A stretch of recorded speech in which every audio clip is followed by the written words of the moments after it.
everyone, and welcome to the Shape Your Future Healthy Kitchen sponsored by TSET. I'm Heidi. I am here with Chef Val from OUTU School of Community Medicine, and Julie from TSET gets to join us today. Thank you so much for being here.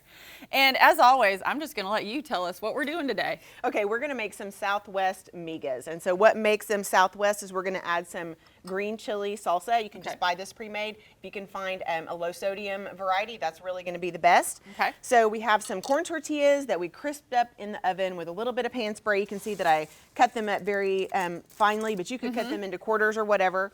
And then I have some softly scrambled eggs. They're going to go on here. Which looks very good. If you needed a substitute, because you don't eat eggs for whatever reason, you could use some tofu that's mashed up with a fork, put some turmeric in it. Okay. Okay.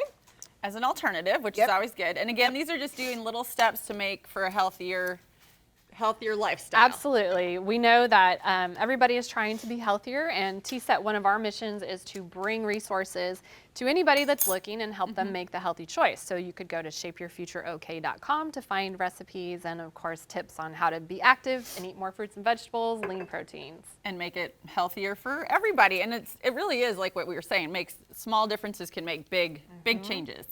Okay, so we had our green chili salsa that went on, some canned black beans. You can use whatever beans that you have. And then we have some sauteed onions, mushrooms, and kale. So you could get more creative with your vegetables if you wanted to. These are things that you could do ahead of time. I mean, putting the dish together is kind of a last minute thing, but you can do the components in advance. Ahead of time. Okay. So these get all layered together. And again, this is something like just use your favorites. Doesn't have to be those. Okay. If it were tomato season, more peppers. And what is that? Oh, this is nutritional yeast. So we're using this as a cheese substitute. So it has a nutty, cheesy flavor to some people. That's getting sprinkled on there. But you could do, like we talked about earlier, half a cup of shredded cheese on top instead. But just be careful with that because it is high in fat, especially saturated fat. Okay, And so you then could some do that, cilantro. but this is a better alternative. Again, smaller changes can make big differences. Right. Yes. Okay. Okay, so this is basically ready to go. You could bake this a little bit if you want to. If you were using a traditional cheese, before you put the cilantro on, throw it in the oven, get the cheese melty, and then you can put your other accoutrements on it. On the end. Okay, Yes. this is the So- part where I'm like, I can't Dig wait anymore. in, I'm dig digging So you All might right, want some here's our avocado on awesome there. finished product. Oh yeah, I should cut over there, shouldn't I? See, now I'm destroying it. It's okay.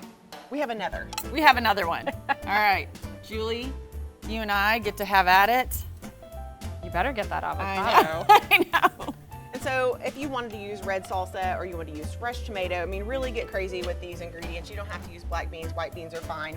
It's very, very good. Excellent flavor. Yeah, and it could be breakfast, dinner, any of it. Yes, definitely. If you want to learn more about this recipe or any of the other recipes and tips, go ahead and head to our website, kjrh.com.